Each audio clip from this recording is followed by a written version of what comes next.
देखिए भैया, अरे चुप हो जा। देखिए भैया, बात करते हैं डिफ्रैक्शन की। ठीक है, नया टॉपिक है और वेव ऑप्टिक्स का लास्ट टॉपिक है। ठीक है, diffraction of light. Diffraction of light.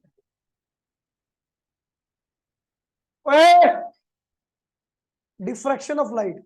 देखिए भैया, होता क्या, आप कभी ऐसा ऐसा फोन लेना, कुछ भी लेना, ठीक है, और बल्ब के आगे उसको ऐसे ला के रख देना।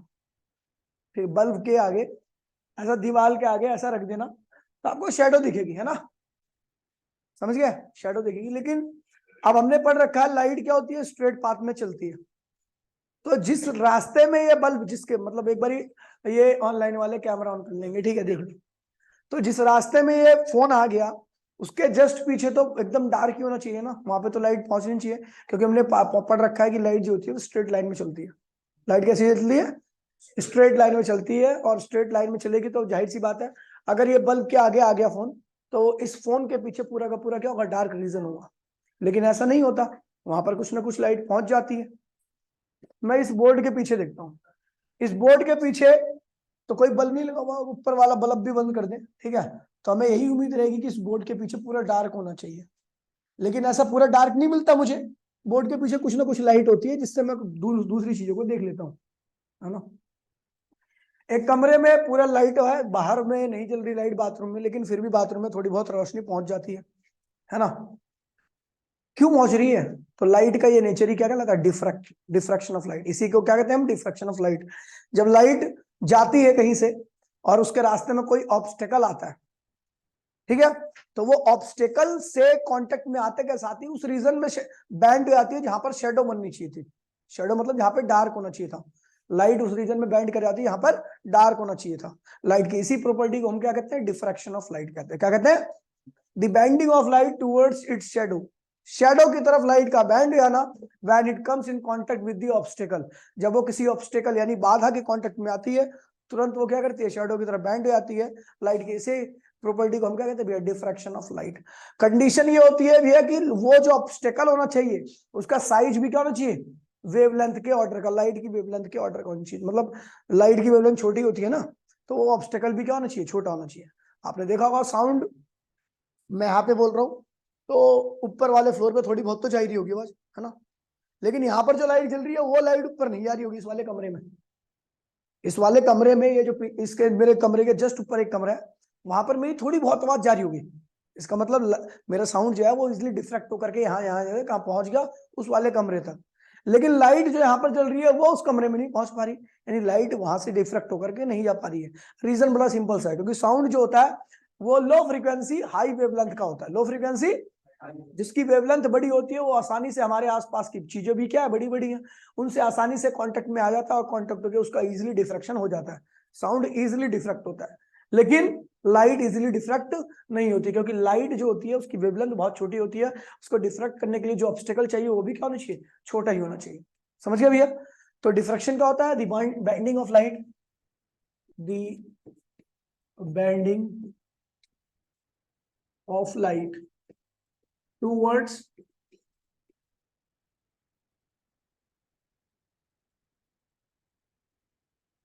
the bending of light towards its shadow when it comes in contact with obstacle in order of its wavelength। इसका ऑर्डर क्या होना चाहिए, लाइट की वेवलेंथ के बराबर होना चाहिए। ऑर्डर मतलब साइज समझ सकते तरह से, ठीक है। तो ये ध्यान रखना, ये क्या है, डिफ्रैक्शन क्या है, the bending of light towards its shadow. Shadow की तरफ लाइट का बैंड आना ही क्या कहलाता है, डिफ्रैक्शन। ये भी आपकी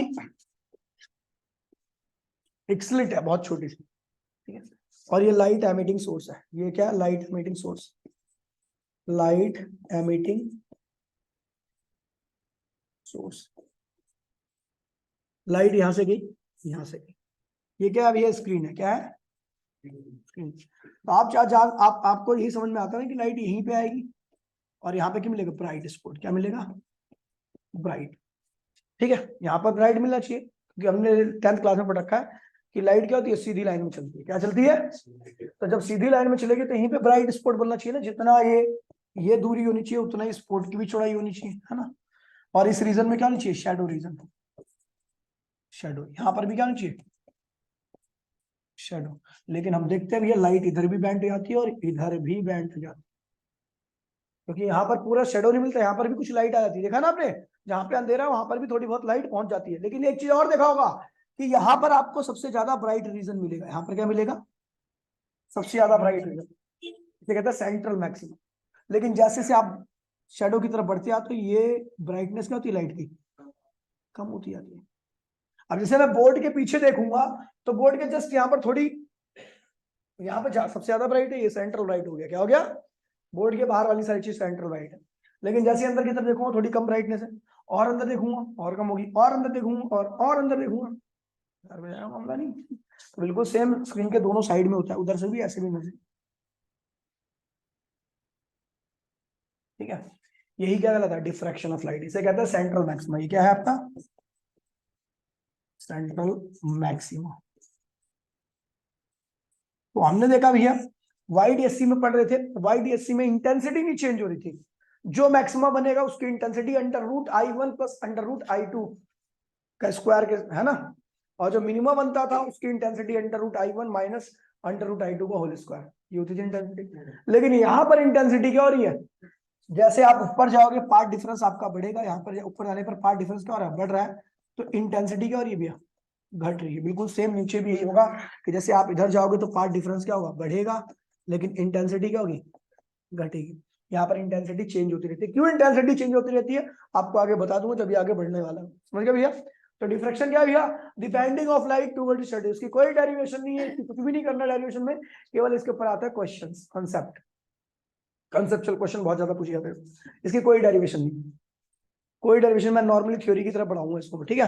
तो देखना भैया, और बहुत सारे हिंदी वर्ड भी यूज करूंगा ताकि आपको याद रहे चीजें, ठीक है। केवल इसमें समझना है आपको, डेरिवेशन कुछ भी नहीं इसके, ठीक है।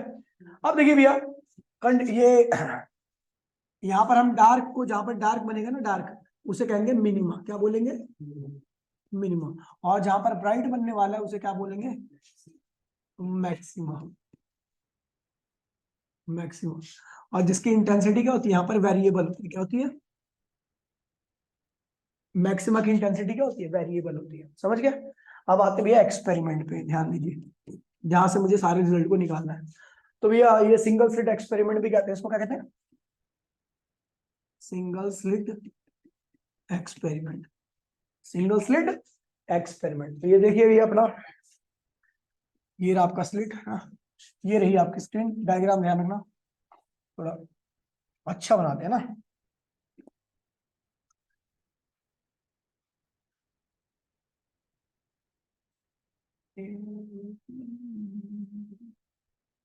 बातों का लम्हा सब सब अनजाना कर है।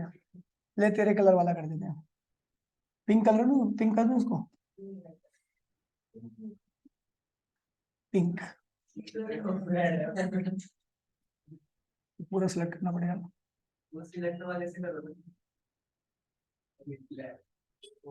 वाले करना, ठीक है। अब पिंक चाहिए क्या तेरे को, किसको चाहिए पिंक, अब तो पिंक बोल दिया तो क्या हुआ, ठीक है। अब देखिए भैया, आगे कर दो ना,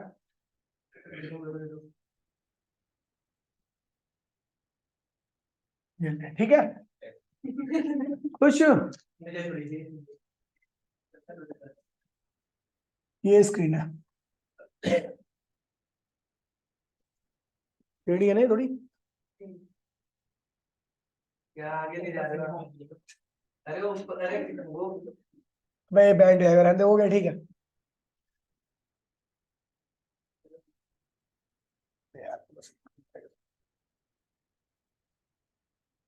स्क्रीन है, ठीक है।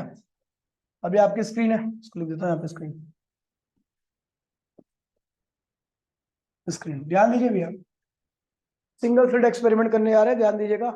नजर हटी, दुर्घटना घटी।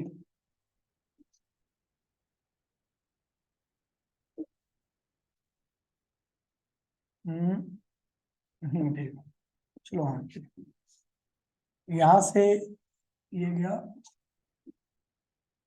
और यहां से ये गया, ठीक है, ये हो रहा है। और ये है, यहाँ पर थोड़ा वेव फ्रंट का कंसेप्ट लगा है, अभी समझ में आ जाएगा आपको।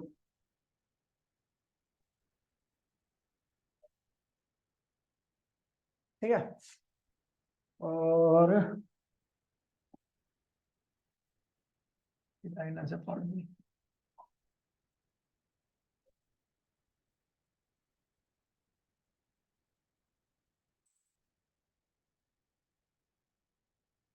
ये हो गया, यहां से यहां तक की दूरी को हमने स्मॉल डी ले ली। ये दूरी क्या है, स्मॉल डी है, ए है, और ये क्या है, बी है। ठीक है, और यहां से एक वेव निकली ऐसे करके। ए पॉइंट देखिए, जो डॉटेड है ना, ये वेव फ्रंट। ए भी क्या आपका, ए भी आपका क्या है, वेव फ्रंट। और आपको याद होगा, वेव फ्रंट के ऊपर जितने भी पॉइंट्स मौजूद होते हैं, सब एक फ्रेश सोर्स का काम करते हैं। क्या करते हैं, सब एक फ्रेश सोर्स है, और सब सोर्स है तो सब अपनी क्या करेंगे, वेव एमिट करेंगे। क्या करेंगे, तो ए पॉइंट पर एक सोर्स था और बी पॉइंट पर एक, ए पॉइंट वाला सोर्स अपर एक्सट्रीम है और बी पॉइंट पर जो सोर्स है वो लोअर एक्सट्रीम है, तो सब अपनी वेव क्रिएट करेंगे। क्या करेंगे, और जब वेव क्रिएट करेंगे तो वेव कुछ इस तरीके से जाएगी। यहां से एक वेव निकली, ठीक है, और ये होते हुए ऐसे यहाँ पहुंच गई। ठीक है, और एक वेव यहां से निकली,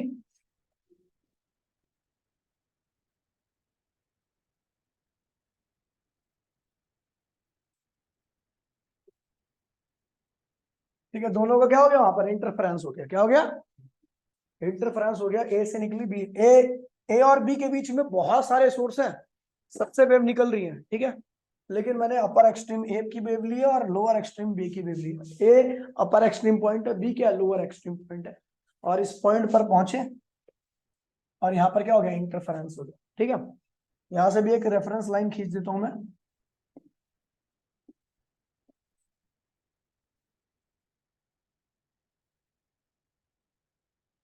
ठीक है, ये एंगल थीटा है, ये भी एंगल थीटा होगा और ये भी एंगल थीटा। रीजन क्या भी है, ध्यान रखना, यहां से यहां तक की दूरी क्या होगी, कैपिटल डी। ये दूरी जो है आपकी,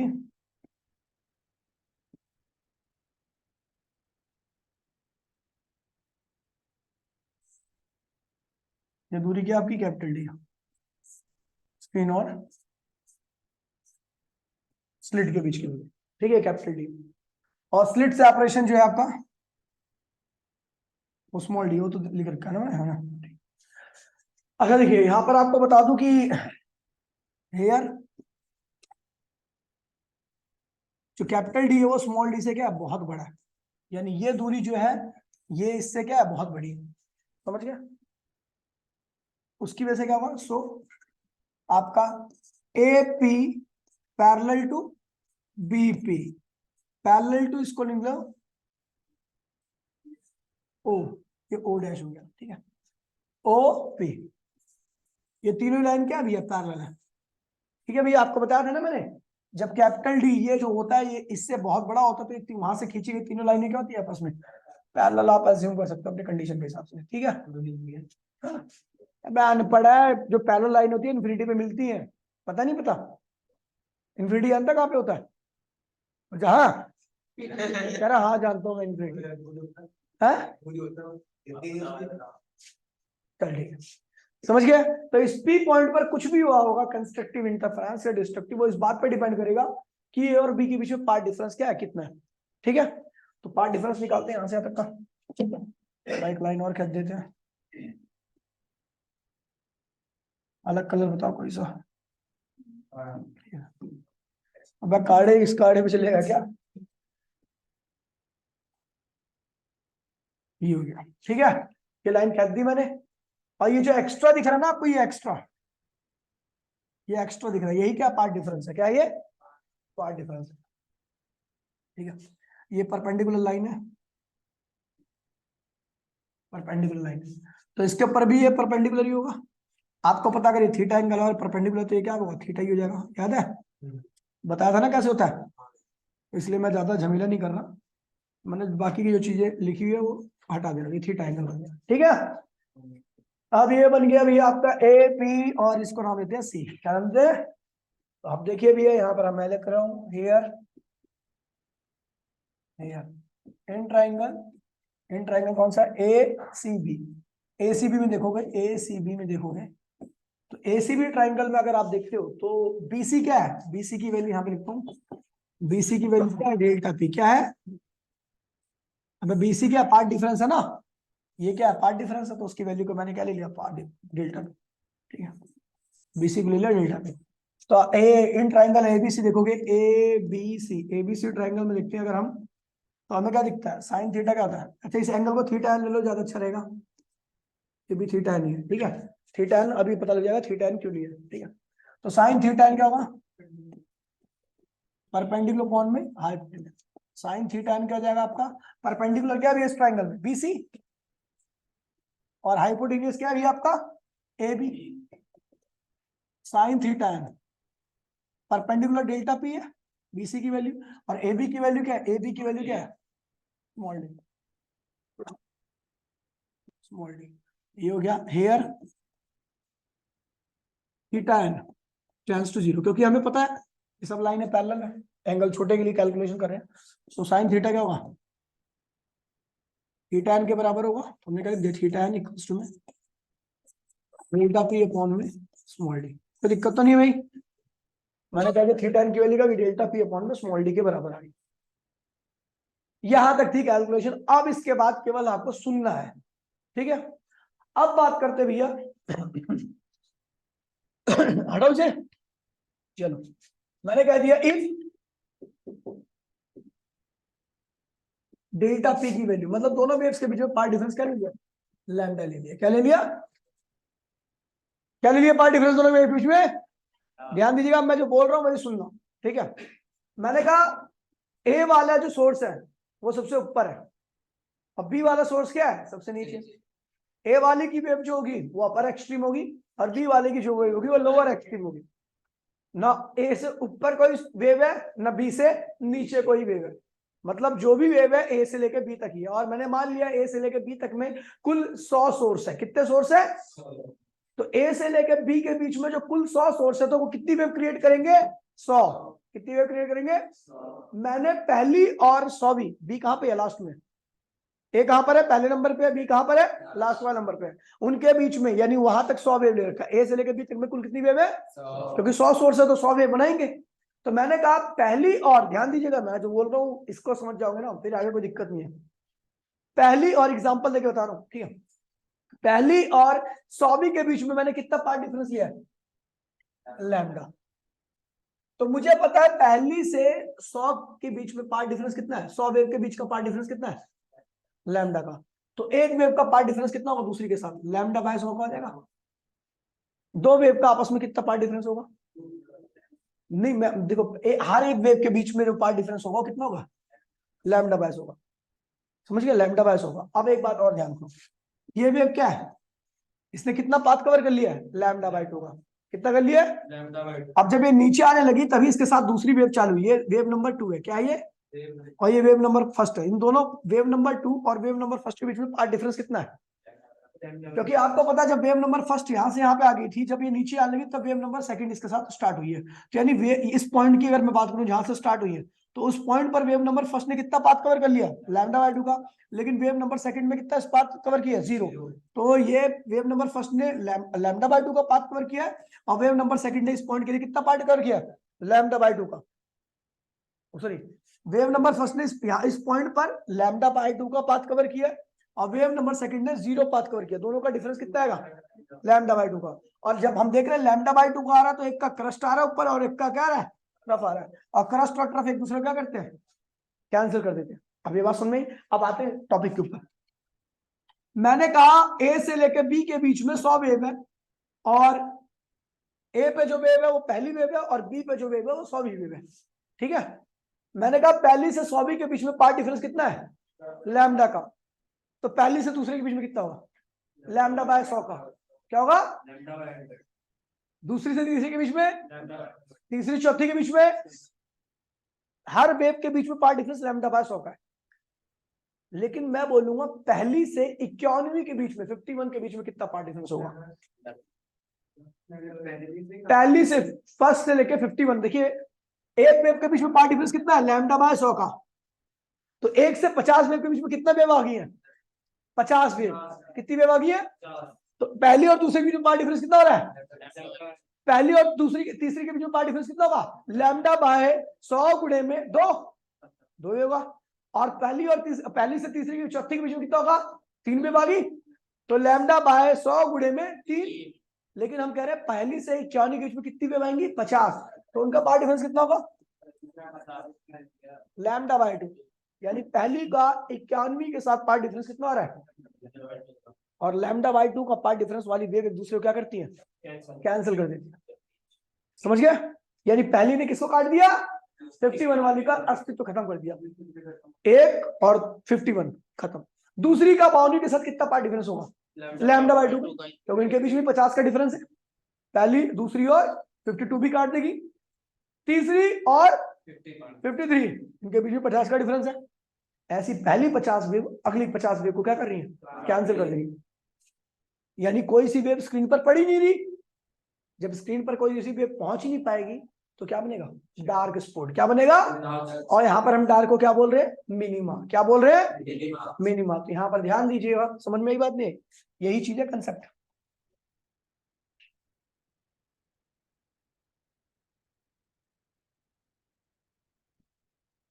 देखिए मैं यहाँ पे नॉर्मली लिख रहा हूँ, ठीक है, आप ध्यान रखना।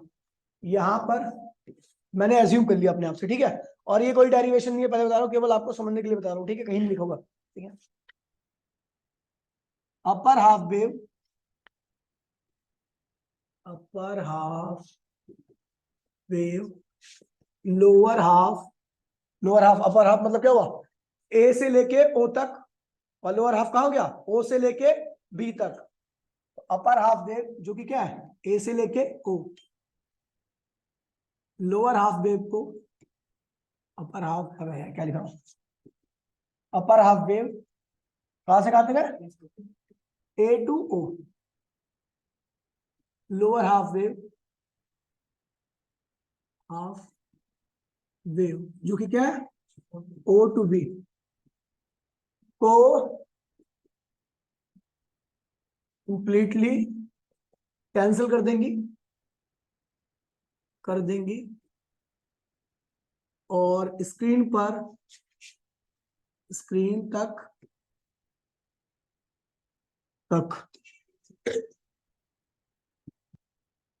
अब कोई वेव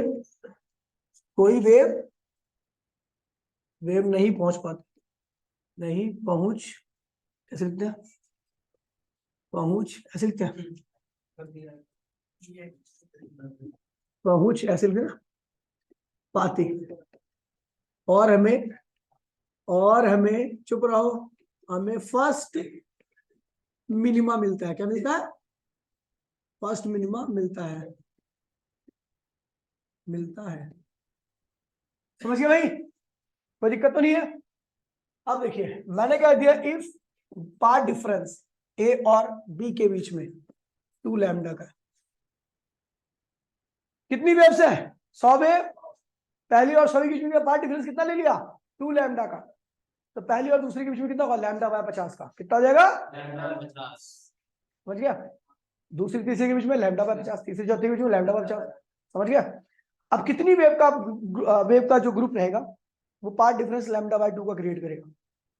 देखो 2 लैम्डा का पार्ट डिफरेंस किसके बीच में है, 100 वेव्स के बीच में। तो एक वेव के बीच में पार्ट डिफरेंस कितना होगा, 2 लैम्डा अपॉन में 100, लैम्डा बाय 50। यानी हर एक वेव के बीच में पार्ट डिफरेंस कितना होगा, लैम्डा बाय 50 का होगा। समझ गया। तो पहली 25 वेव का पार्ट डिफरेंस कितना होगा, ध्यान दिया, लैम्डा बाय 2। पहली से लेकर 26 के बीच में कितनी वेव रहेगी, 25। तो पहली वाली का पार्ट डिफरेंस 26वीं के साथ क्या मिलेगा आपको, अरे पहली से 26 के बीच में कितनी वेव्स है? 25। तो 25 से गुणा कर दो यहाँ पे, 25 वेव का। एक वेव का पार्ट डिफरेंस कितना है? इतना। तो 25 वेव का कितना होगा? लैम्डा बाई 2 हो गया। यानी पहली का 26वीं के साथ पार्ट डिफरेंस कितना आ रहा है? पहली किसको काटेगी? दूसरी किसको काटेगी? तीसरी। पहली 25, अगली 25 को पेल दिया, फिर बची 51 से लेके 75, 51 से लेके 75 और 75 से लेके 100। अगली 75, 51 से लेके 75 वेव, 75 से लेके 100 तक को फिर दोबारा से क्या करेगी? कैंसिल कर देगी। समझ गया? फिर दोबारा से स्क्रीन पर कोई वेव नहीं बच रही। और फिर क्या मिल गया? सेकंड में क्या मिल गया हमें? ठीक है।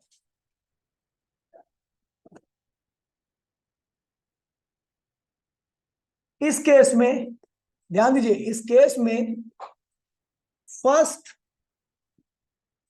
Part of wave second part को कैंसिल कर देंगी, कैंसिल कर देगी। चुप हो जा, घुसंडी मारो खींच के, मैं सोचिए कि छोटे छोटे रसगुल्ले खिला के तुमने मेरे को चुप करा दिया। कैंसिल कर देगी। और third part of wave, fourth part of wave को,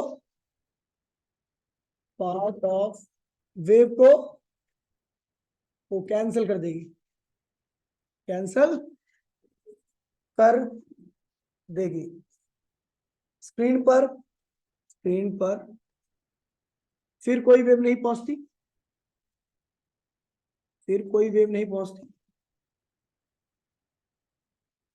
वेव नहीं पहुंचती। और हमें क्या लिख दिया? और हमें सेकंड मिनिमा मिलता है। ठीक है भैया, समझ गए? ऐसे ही आपका डेल्टा पी की वैल्यू में हम 3 लैम्डा ले लें तो भी हमें क्या मिलेगा? पहली हाफ, दूसरी हाफ को, अगली थर्ड, अगली फोर्थ को, फिफ्थ सिक्स्थ वाली पार्ट को कैंसिल कर देगी। अगर बार बार कैंसिल होगा, पेयर बन रहा है ना यहाँ पर, जहां पर पेयर बन रहा है वहां पर क्या होगा? कैंसिल होती रहेगी और हमें क्या मिलता रहेगा? ठीक है।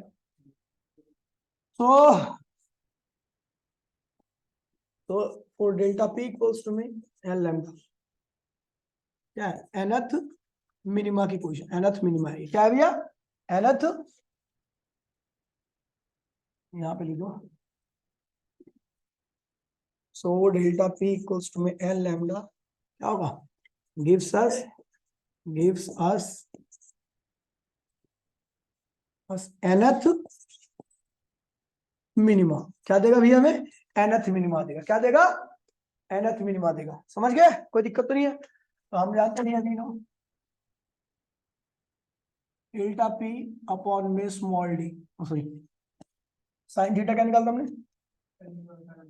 पीछे निकालता नहीं, तो थीटा एन की value, theta n equals to में एन लैम्डा अपॉन में स्मॉल डी। क्या भैया? Angular position of each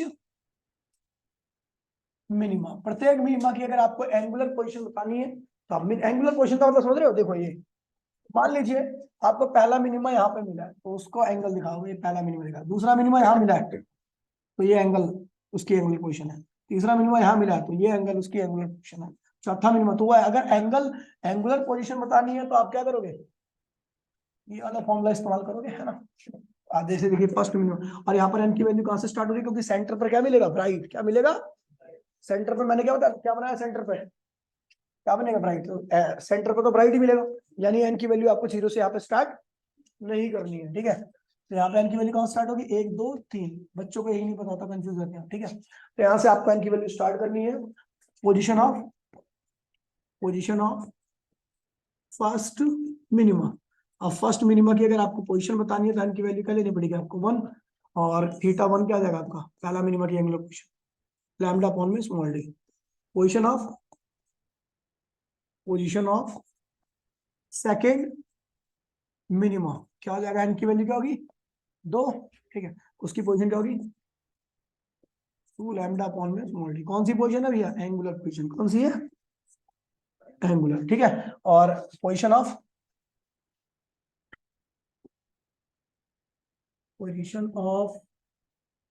nth minima theta equals में n लैम्डा अपॉन में स्मॉल डी। ये तो लीनियर पोजीशन होगी। ठीक है, सॉरी एंगुलर पोजीशन। अब लीनियर पोजीशन निकालनी है तो क्या करते हैं? लीनियर पोजीशन याद है ना आपको? क्या था लीनियर पोजीशन? वाई एन क्या था? ये देखो, ये दूरी, ये दिख रहा है, ये वाली दूरी, ये ओ डैश से मान लीजिए, ये लाइन मैंने हटाई नहीं थी क्या? अरे तो लफड़ा हो जाएगा फिर, तो सेलेक्ट करके हटा दूंगा उसे।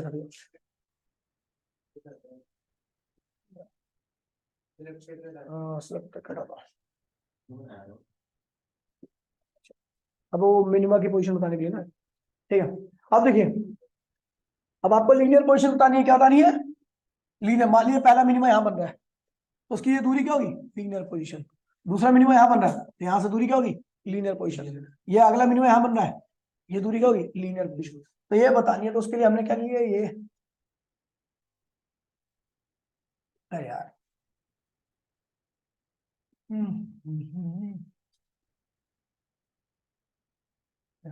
ये यहाँ से आते की दूरी को मैंने क्या ले लिया? Y n. क्या ले लिया? Y n. ठीक है, वाई एन की वैल्यू निकाल लेते हैं। तो अपने को बताया लीनियर पोजीशन, तो आपको पता है tan थीटा, एन क्या होगा? परपेंडिकुलर अपॉन में बेस। परपेंडिकुलर क्या है? वाई एन है, और बेस क्या है भैया? Capital D. अच्छा, tan थीटा, यहाँ पर थीटा एन क्या है?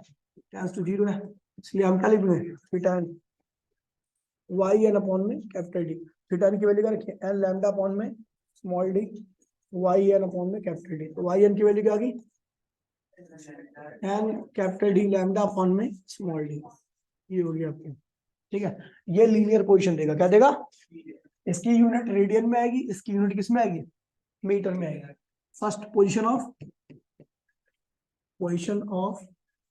फर्स्ट मिनिमा, पहले मिनिमा की पोजीशन क्या होगी?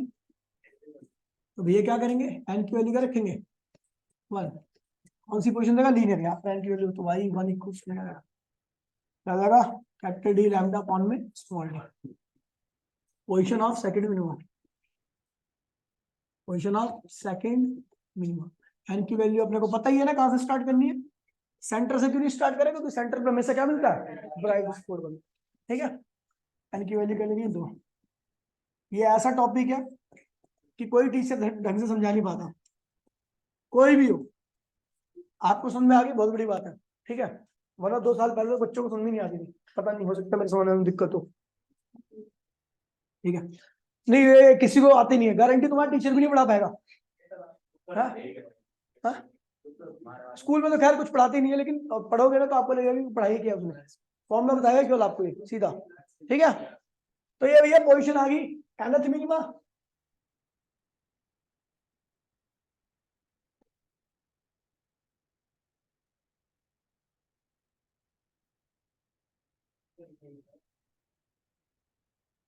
तू मेरे को बताएगा सुअर कहीं के।